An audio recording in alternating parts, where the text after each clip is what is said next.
All righty. Hello, everyone out there.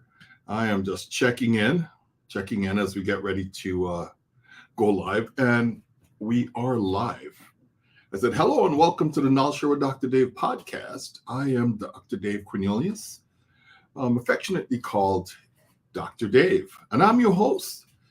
And the reason why we're kicking off this podcast series called Guiding Lean Portfolio Management, LPM with Generative Leadership, is that as I was thinking about, what should I do next for a series? So, I just recently completed an engagement with a client, and they do about $5 billion, annually. And I was working with a couple other coaches, and we implemented the Scale Agile framework, SAFE, Lean Portfolio Management, LPM. And we did this globally. And so that kind of like prompted, the idea that, that would be a great topic to talk about, Lean Portfolio Management. But I was also excited to think about the series in the context of the generative adaptive practice that I put together to talk about generative leadership, and said, well, hey, how does this really work together? How can we make this happen? And so this is the conversation that we're going to have today. Just really talking about these different practices and how well they work together as we go forward in our conversation. So there is this thing that I call the generative adaptive practice, and it's very human-centric in nature. And the whole goal of it is to really deliver value, make sure that we're delivering value to, throughout the organization and for its different members. And it has, 8 different tenets. And the first one is the abundance mindset. And so what we're trying to do is, like, leaders who have this abundance mindset, they believe that everyone has the potential to grow and succeed. And then the second part of that is that we have focus on we. We stands for willing and enabled, where we have people who are willing to lean in, do the work, bring some great value to the organization. But the leadership also helps to co-create this environment where they feel everyone is valued and empowered to contribute. The third practice, or third tenet, we said, we trust you to achieve our goals. And so as we're thinking about how do we build trust, they believe people are more. They build trust with their teams and encourage them to take ownership of their work. The fourth tenet is win and lose as a team. And so basically, the whole idea is that it's okay. Failure is one thing that we have to deal with and adjust to. And so we said, let's leverage failure as an opportunity to find new ways to learn and grow. So this is the leadership as we're walking into this new way of leading in the future of work, and even in the present times of work with, 5 different generations that are in our workplace today. This is a great opportunity. And then number 5, we talk about partner and have conversations to learn more. When we talk about gap leaders, they help develop great strategies by fostering dialogue and learning from their teams. But it's also connecting with their peers and also their partners who may be outside of the organization, as we're trying to build this ecosystem where everyone is contributing. And number 6, we say run the experiment and evaluate the hypothesis. Because one of the beauty of when we start to talk about lean portfolio management, we're going to discuss, the ability of people to hypothesize about what's possible. And I know oftentimes many people, they have this Dunning-Kruger, they're suffering from the Dunning-Kruger effect, that they're so positive about what's going to happen and it's going to work very well. We're going to make $10 million. Well, everyone in the enterprise struggles with this. So leaders, they're not afraid to experiment and take risk in this process in terms of learning. And number 7 is we talk about what did we learn from failure to grow. And so gap leaders, They want to talk about their team's ability to find areas for improvement, right? They believe failure is an opportunity to learn and grow. They create this wonderful culture where people feel safe admitting their mistakes, and it's okay. It's okay. And the final one that I love the most is fun and joy. Generative leaders who practice this tenet, they believe people are more productive and engaged when having fun and working in the organization. So those are the 8 tenets of we're going to use to have this discussion about lean portfolio management and how leaders could use these tenets to guide the LPM implementation as part of the discussion. Now, you may ask, well, what is lean portfolio management? Or what is lean portfolio in the first place? Why do I care about this? Why is this important to me? Well, in a larger organization, I would even say small organization, our goal is really to align strategy to execution and really deliver the highest value for customers and the organization, right? And so LPM is actually a set of practices that allows leaders and teams and partners and as well as their peers in the organization to maximize investments in products and services. They're trying to ensure opportunities are maximized and explore different scenarios as they come up. As we talk about LPM, again, this is the Scale Agile Framework safe version of lean portfolio management. So in our conversation, we're going to lean into the gap practices and generative leadership role guiding the LPM adoption roadmap. That's some of the conversation we're going to have today. And so when you look at a portfolio itself, right, we're talking about a set of investments. And so we may have some prioritized budgets. You're going to have lots of ideas of how to come up with a digital solution to solve some of the problems that the organization or some of their priorities. We have prioritized investments, and there's learnings. There are things that we're going to learn as we go through this journey and in this process. So, one of the things that, what are some of the things that, as we have different types of initiatives that are guided by LPM. So one of them is obviously business solutions, right? These are all the digital apps that we use to increase business capabilities that require leadership oversight, right? So we have that there. It also may be a part of infrastructure where we may be changing to use one of the cloud solutions like Azure and Google or AWS, or maybe another one, IBM. Even you may have architectural designs or a runway, right, to really help to guide the development of some of the business solution. You may be looking into compliance, right? So we may have SOX, ISO 9001, SEC, and more that we're concerned about that we have to comply to, right? Really important stuff. And so even explorations, people call proof of concept, MVPs, right? This is research and prototyping to better understand customer needs. So this is really important stuff that we think about when we're doing LPM and all of the different works that we will put together. So when we think about the benefits of LPM, well, why do we care? Why do we want to bring this change in and this new way of working into the organization?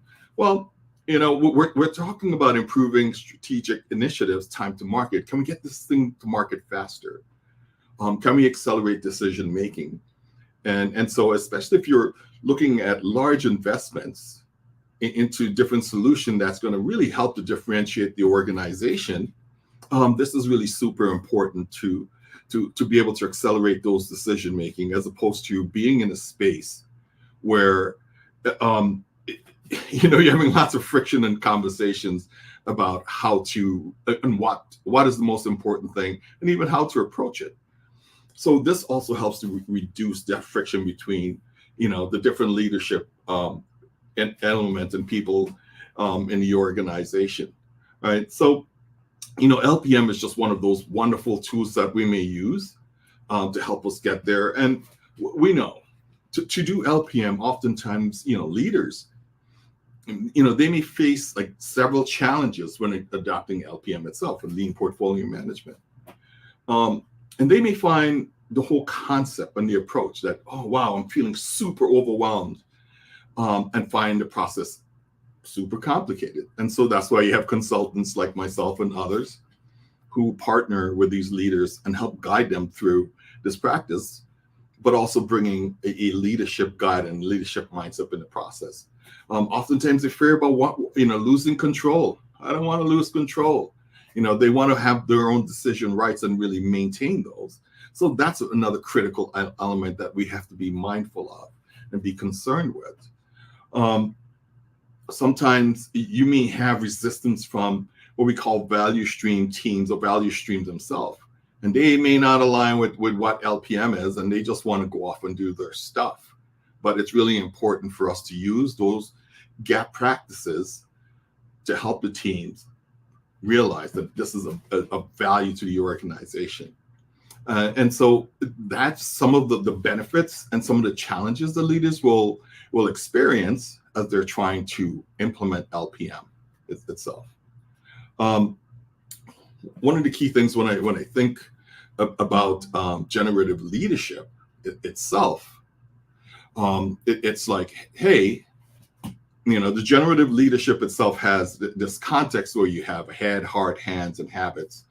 And when we're thinking about head, what we're thinking about is strategy and innovation, things that's really super important. We may think about, the heart, that we're open to being people positive. And the third is like hands, and where we're co-creating an environment for teams to thrive. And what we're really looking at is also just habits, right? So generative leaders, not only do they have the generative adaptive practice and to use those tenets as a guide, but we're also bringing in, the human-centric aspect of leadership to help to effectively guide their organization through, this complexity of LPM adoption. This is a holistic approach, and it helps us to align all of the LPM practices with the human elements, really fostering a thriving, adaptive, and aligned organization in the process, right? I mean, this is super important stuff that we hang on to as we're trying to make the shift and change in the organization. Now, there are a lot more stuff. So, but if we start to think about how do we bring these human-centric elements of the head, heart, hands, and habits, and we start to connect them in with our generative adaptive practice, we could think of head itself as applying to abundance mindset. And also, what did we learn from failure to grow? Strategy and innovation. We think of heart, open to people, being people positive. So the gap practices we'll look at is focus on we, willing and enabled. We trust you to achieve our goals, and partner and have conversations to learn more. That's where the heart, sits. And that's where we'll use those different gap tenets to help guide the LPM adoption. And then we have hands, right, where we're co-creating an environment for teams to thrive. And the gap tenets that we look at is like, hey, let's run the experiment and evaluate the hypothesis. We want to win and lose as a team. And then we apply fun and joy. But also, when we look at habits, right? Habits, which we're trying to influence behaviors for some level of consistency. There's a lot of the different gap tenets that apply. So we would use focus on we, willing and enabled. We trust you to achieve our goals. And then we partner and have conversations to learn more. We run the experiment and evaluate the hypothesis, win and lose as a team, and then fun and joy, right? So those are the different tenets that we may look at that we're going to apply when we're bringing these human-centric aspects of things. When we're going through this, especially a lot of organization that uses LPM, we're thinking about enterprise strategies. And I like to break them into two different categories. One of them is, hey, run the business. We want to run the business. And so running the business, is just all of the stuff that you do to keep the lights on, all the different work. But then the second aspect of this is to grow the business, the investments that you need to really become, the leader in your organization, a leader in your space, in your market space, but maybe even to retain that market space is super important. And so as I start to think about different scenarios, so one of the ideas that we may have as a run the business, as an enterprise strategy, where the leadership come together and said, hey, we need to expand, our market share, among environmentally conscious Gen Y, Gen Z consumers by 5% within the next 2 years. That would be a strategy that would be put forth that someone may want to, go after and increase their market share in that space, knowing that the baby boomers at some point we're probably not going to spend as much as the next generation. But also it's looking at growing the business. Right? And AI is a hot topic right now. And so one of the strategies that we may put in place is to add AI to fuel, the entrepreneurial capabilities by 2025. Right? So that's kind of like the context. I have a poll that I'm going to drop out here in the chat, and hopefully you will, tap in and take this poll as I post this out, to our conversation. Hopefully, I would hear from you as we're doing this as we're having these different, topics in this conversation. So yeah, so go ahead if you get a chance, go ahead and take the poll, see if you can get some stuff from it. And I'll be totally stoked if you take the poll. I think I'm trying to get up to about 30. And I think I'm halfway there. So if you could just tap in and take this poll, I'd be totally stoked about that. Okay. So let's keep moving forward, and let's start to talk about, how do we really implement this LPM adoption roadmap?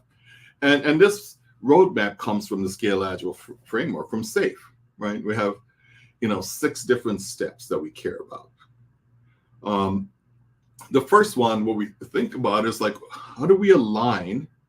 And so what we're trying to do is make sure all of the leadership and stakeholders, align on the fact that there's a need to do LPM in the first place.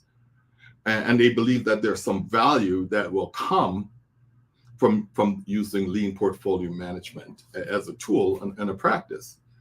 The second one is organize, where we want to orient the portfolio around the flow of value. One of the key things that a lot of organization, especially digital product-based organization, are talking about is value streams.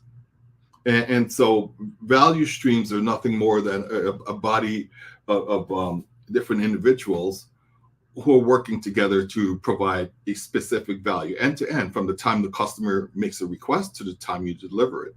So this organized around value is the idea that we're going to have some value stream and art identification workshop, trying to figure it out. Who are all the people who are involved? What are all the systems? What are all the steps from the time there's a request until you get to the end?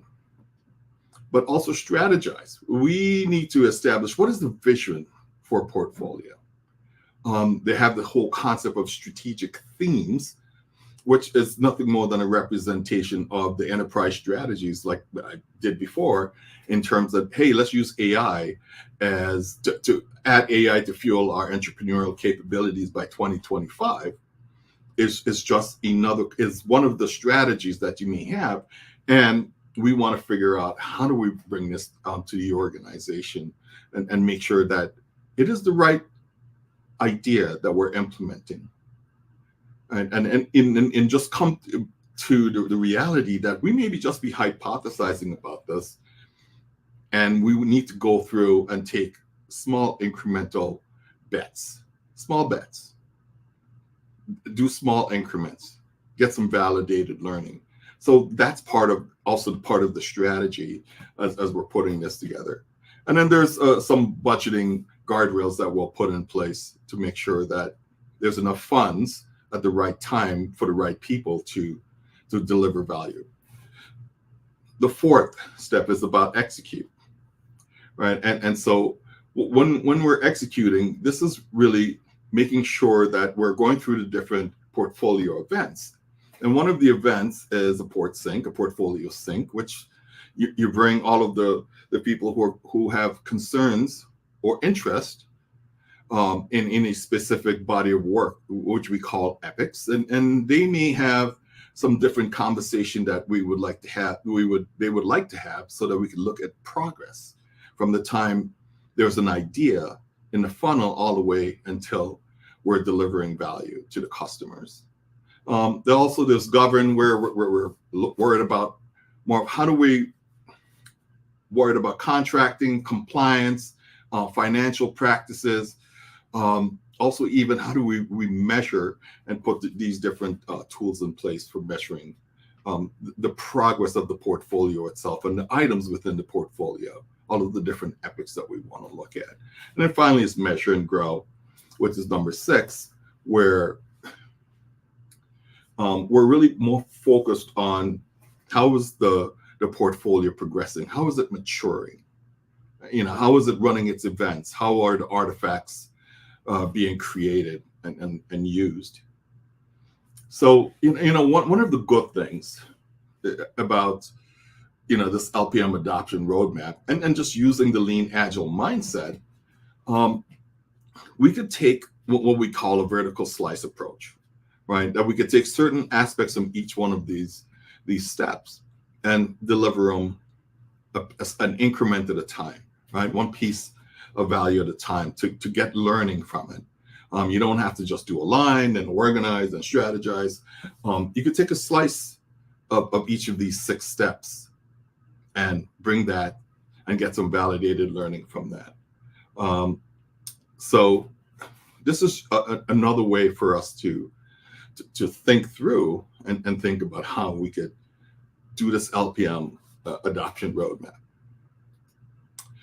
So what I've done is we're just going to do what I think is, this is more of an introduction to what the whole concepts are. And in future episodes that's coming up, we'll go deeper with different conversations of having other experts partnering with me as we walk through each of these different steps as well in terms of the LPM roadmap adoption.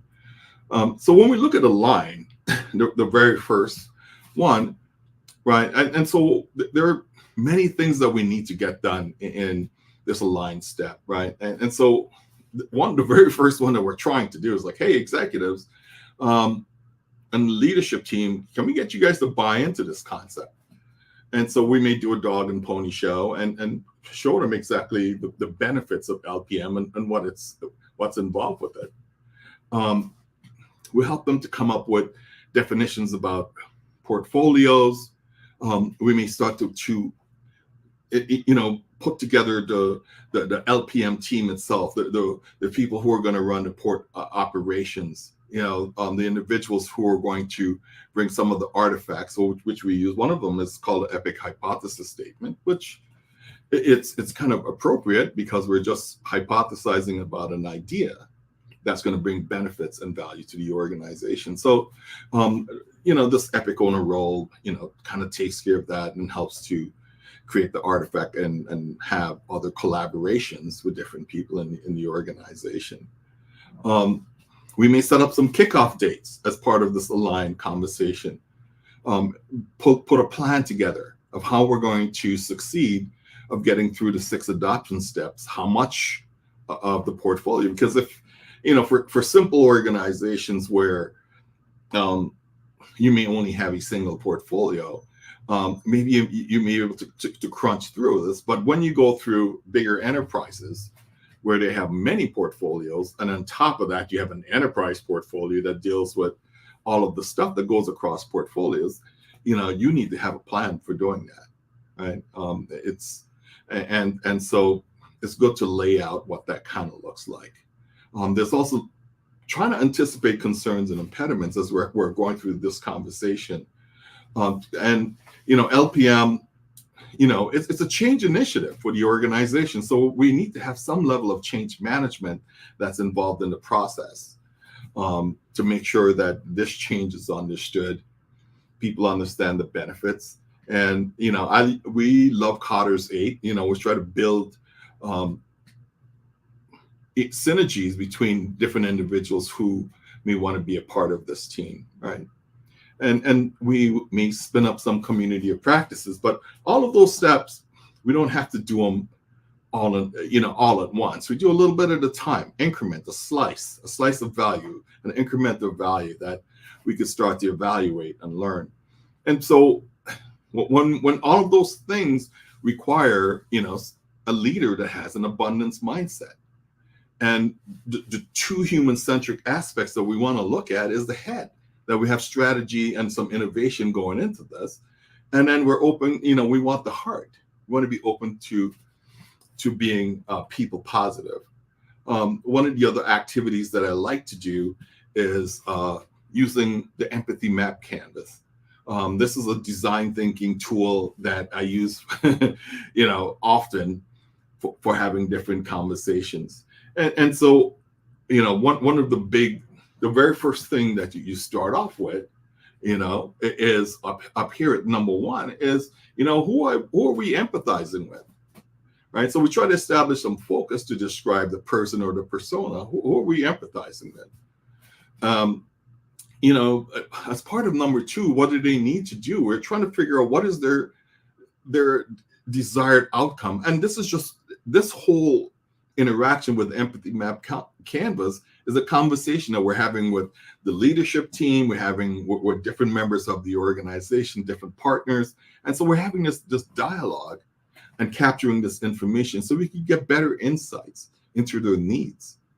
This is if I was designing a product, this would be one of the tools that I would use to go out and have conversations with different people who may be interested in this product or different parts of the organization. And then when we walk through 3, 4, 5, and 6, so what we're really looking at is we're trying to capture the outside world. What do they see? As number 3. What are some of the daily experiences that they're observing? We say, what do they say? Right? Sometimes we're looking at the tone used to describe situation and experiences, and what do they do as number 5, right? And we're looking at demonstrated behaviors, the way he, she, they show up in the organization. What do they hear? What are people saying about their products? What do they read in social media? What about experts in their field? What are we getting from HBR, like the Harvard Business Review, or MIT Sloan, or some of those other areas, Forrester and Gartner, which are experts in their field. And then number 7 on here is like, what do they think and feel? And this is where we try to explore the mind at the best that we can. And so we're talking about their pains, their worry, their fear, their anxieties, and also about their gains. What's possible for them to consider as a benefit for leaning in to doing lean portfolio management as an opportunity. So when we step into the next step, which is LPM adoption to organize, this is where we're looking at how we build out value streams to support the delivery of a specific solution in the organization. And so, the different activities that's needed, the main activity that's needed here is really the value stream and art identification workshop. And we're trying to look at the current flow within the organization from the time there's a request until that value is delivered. We kind of map out those steps. We map out the different systems. We map out the different organizations, the different partners who are involved in the value stream itself. We may also try to even schedule some LPM events here in the Port Sync or a strategic portfolio review. And as a leader, one of the tenets that we want to lean into is that let's focus on we, the willing and enabled, right? People who are like totally into going on this journey with you, going on this new learning, and they're enabled because we give them the skills, we give them training, right? We build community of practices so that they could be able to be successful in this process. And the two human-centric aspect that shows up, in this LPM adoption step of organize is heart, to be open to being people positive, and habits, influence behaviors for consistency. As people get into the habit of going, hey, it's cool for us to have a value stream, for us to work independently, to be decentralized, to be able to deliver value for the enterprise itself. The next step is strategize. And in the strategize, step, what we're really trying to do is, how do we take these big ideas that the leadership comes up with when they go to their annual retreat and have these conversations about their strategies? How do we start to represent them as strategic themes? Right? And so this gives us an opportunity to introduce this whole concept of OKRs, which we call objective and key results, where we look at what is the objective itself that we're trying to achieve, and what are the key results? How do we know we're successful? And so those are the key results that we may have per objective. How do we know we're successful? And normally you want about 2 to 5 of those key results for each one of the objective itself. This is really important. This also, in this step, we start to think about the portfolio vision. We start to identify epics to realize the vision, and we may start to explore the budgets and guardrails at this point in time. So 3 very important human-centric aspects that's important is the head, heart, and habits. And the tenet that we want to apply, the GAP tenets itself, is we trust you to achieve our goals. Because there has to be some trust to be able to take a big rock like a strategy and break that down into a series of strategic themes and have a vision of how we're going to achieve that strategy, throughout some period of time. Really, really good stuff to consider. The next step that we look at is execute. And so this is where we're trying to look at the portfolio Kanban. And like I said, as we come back to other episodes to lean into each one of these steps, we would provide examples of what a portfolio Kanban looks like. And are we facilitating those LPM events, which is, are we progressing the items that's on the portfolio Kanban from the funnel until it's done? Are we looking at participatory budgeting, which is another major event? And if you think about where you live and the local bodies who really run your city, they have some events that's participatory budget, where they're all working together to figure out what's the highest item that we should give money to be successful. So as part of the execute stage, right, there are the different events like the Port Sync, and they have a strategic portfolio review to evaluate how well is our portfolio doing, right? Because we're measuring, we're looking at KPIs, we're looking at objective and key results as different tools to measure how well are we doing through this process. We may also, stand up something like a value management office. Used to be a PMO, now we call it a value management office. We may also maybe set up a lean agile center of excellence, another place where we start to build practices and habits, right? So we have hands who are involved, we're co-creating environment for teams to thrive, but also we have habits, right? Where we're looking to influence behaviors to have some level of consistency. One of the things that I like to think about that the leaders are focused on in terms of the GAP tenets, we're talking about win and lose as a team. Right, so one team, one dream. We're winning and losing as a team. At the LPM level, but also with the other team members, the people who are actually building the products or services for the organization. Then we want to run the experiment and evaluate the hypothesis, right? Because, you know, we tend to have this level of optimism, especially technology people and product people, this level of optimism that what we think about will naturally becomes a reality.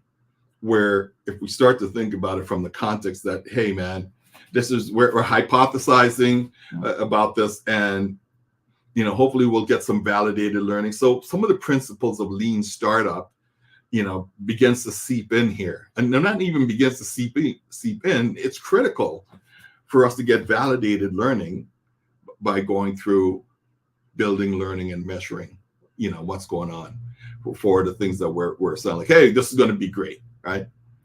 So this is a very important step in execute. But the things that I like to introduce design thinking, you know, elements into the process, that as we get further into bringing these products to market, I think that there's two very important aspects that we need to think about, which is customer validation and customer traction.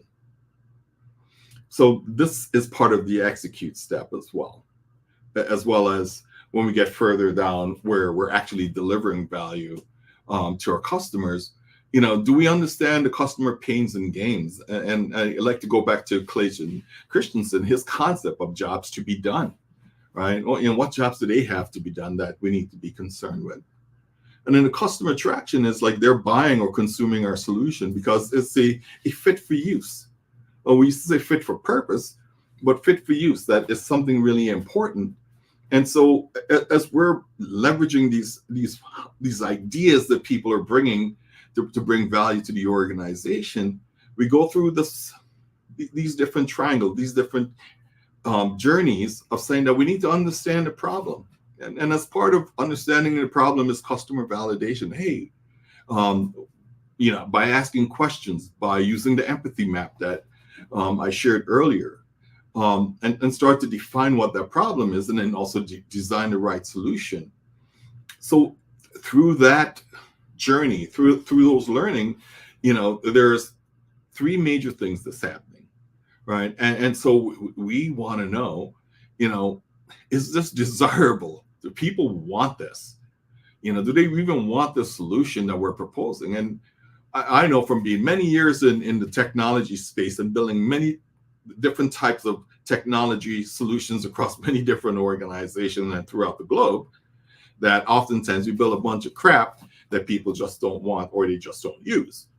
You know, it's just, you know, matter of fact, I think it was Apple who did a research that says, you know, people only use 20% of the stuff that we build. 80% of it is, you know, lays there dormant, right? So that's waste. That's a total waste for our organization. But also, we look at feasibility. Is it feasible?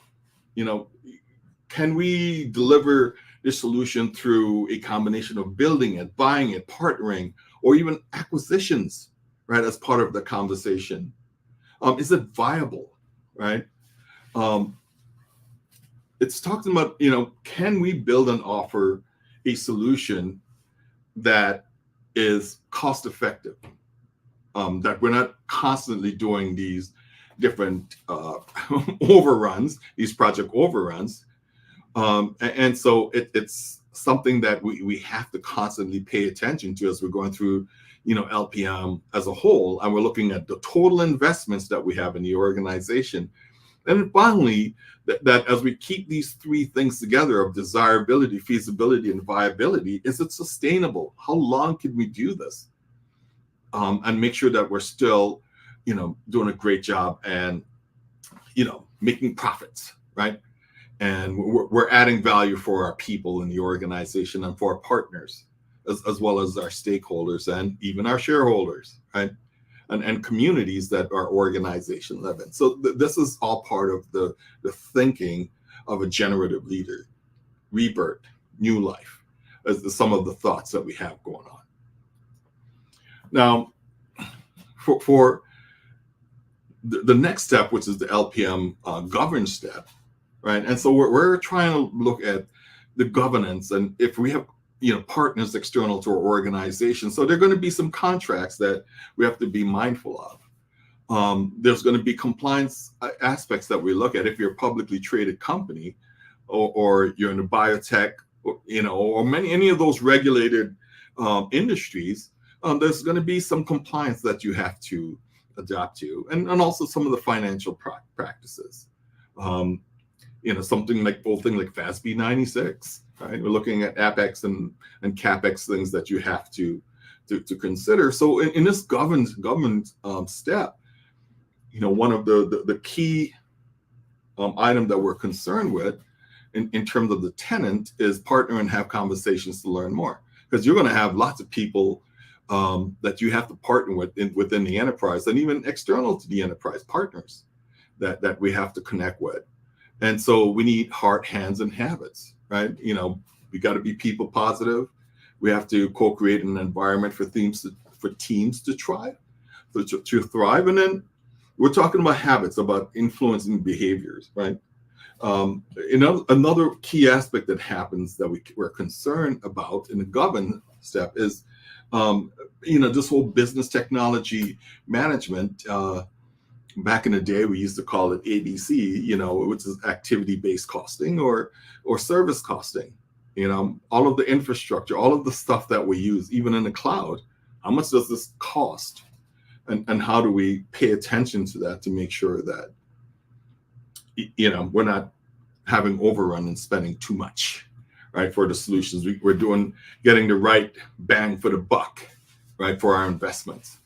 So some of the key things that we care about also in this step is, make sure that we have a portfolio KPIs. Do we have business KPIs? Do we have value stream KPIs? Because we're very much concerned with flow, right? And flow is a very important thing, in terms of lead time. How long does it take for us to get something through our system and into the hands of our customers? And the final adoption step that we'll look at, as we go through in future episode that's coming, right?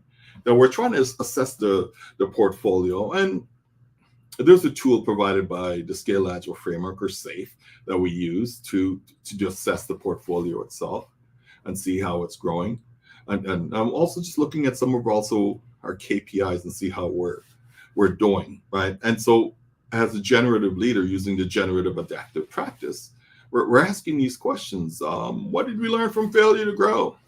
And are we having fun? Is there joy in the work that we're doing? This is the mindset and the habits that we're trying to put in place. So as you're trying to guide LPM as a leader, that not only do we have LPM that's taking place, but we're saying, hey, let's use the generative adaptive practice and use the context of being a generative leader in the organization, so that there are successes. And this is a huge change for many people in the way they work, and there's lots of pain that people experience as they go through this change. So we want the leadership at different levels to be able to make this as painless as possible, to make it a great experience. And by having these tenets and these different human-centric elements, that's possible. So what's next, right? In future episodes for this series, we're going to have people who are going to come in, and I'm going to do interviews with different individuals, experts, and they'll share their experience in terms of some of the work that they have done and how they're being, successful in the journey. So, each one of those 6 adoption steps that we discussed earlier, from align to organize to strategize to execute to govern to measure and grow, there will be people who would come in and have great conversations, with me. And so we'll have some collaboration taking place in future episodes. We have a learning opportunity that's coming up. We'll be kicking off the Generative Leadership to Thrive cohort and masterclass. You can just hit that QR code, and that would take you to a space so you can learn more. This is a great opportunity to learn about this approach to leadership, and it will definitely, add great value for your organization. So, as we end this context that I've been sharing about guiding lean portfolio management, LPM, with generative leadership, what we're really trying to do through sharing of this knowledge, sharing of this information, is looking at the different possibilities of how we're able to do this in a way that people are learning. People have the capacity to learn and grow. And so leaders, right? We know people are going to feel overwhelmed when we're trying to go through this level of change, because oftentimes this is a big ordeal and that involves the leadership and at different levels in the organization, of getting through lean portfolio management. That this is a gradual process, and we have to have some patience. You got to build some trust in the process. We shouldn't try to do this as a sudden upheaval. Treat LPM as a journey toward its collective growth and the potential for the organization. So I'm saying take small but significant steps toward this change. We could build a great culture of trust and collaboration within the teams, and also achieve success with the LPM implementation. Look, if you're a leader feeling daunted by the complexities of LPM, it's okay. Every time I've done this, we have that experience of people going, oh, wow, this is a lot. If you're worried about the implementation or losing control, look, this is a process about evolution, not revolution. So take it slow, build trust, and just move forward with small, significant steps. Look, we need to recognize the collective potential within the organization and use it to our advantage. And I'm just saying, with patience and some persistence, we could successfully implement LPM and create a culture of collaboration and growth. It's not just about just achieving those goals, right? It's also, it's about creating this lasting change that benefits everyone. And we're making the right investments, we're making the right bets, we're making the right decisions in this journey. So look, I would say next time, I want you to join the Knowledge Share with Dr. Dave podcast as we explore abundance mindset from the generative adaptive practice, which I call GAP, and its pivotal role in aligning the organization to agree and align on the LPM journey. And so we will look at how these collaborative strategies build a robust lean portfolio management LPM practice to withstand all of the changes that's going to come your way. I would say, I look forward to just connecting with you. Look, the Knowledge Share with Dr. Dave podcast is also on Spotify, on Apple, on Audible, or wherever you get your podcast. We've been running this podcast now for 10 years, and I'm totally stoked that we have listeners throughout the world who listen to this podcast, which is really amazing. I want you to check out my latest book called Generative Leadership to Thrive. It's looking at the whole context of what does it take to bring about change in the organization using this new leadership perspective. You could find these books that I have listed here on Amazon, but also you could go to drdaveduka.com, and Duka is D-U-K-A. So you could check that out and see those books. And they're available in Audible and audio, Kindle, and print options. So look, thank you for listening. And remember, the journey to excellence is ongoing, and every step taken requires an abundance mindset. It requires you to adapt being a generative leader, which helps you to step toward a thriving generative organization. With that, I just look forward to seeing you, and at the Generative Leadership to Thrive cohort masterclass. I'll put that out there in the chat, and I hope you go ahead and take the opportunity to actually fill out my poll. Trying to get to 30 people, 35 people. Share this with everyone that you run into, and with that, look forward to connecting for our next podcast. Be well.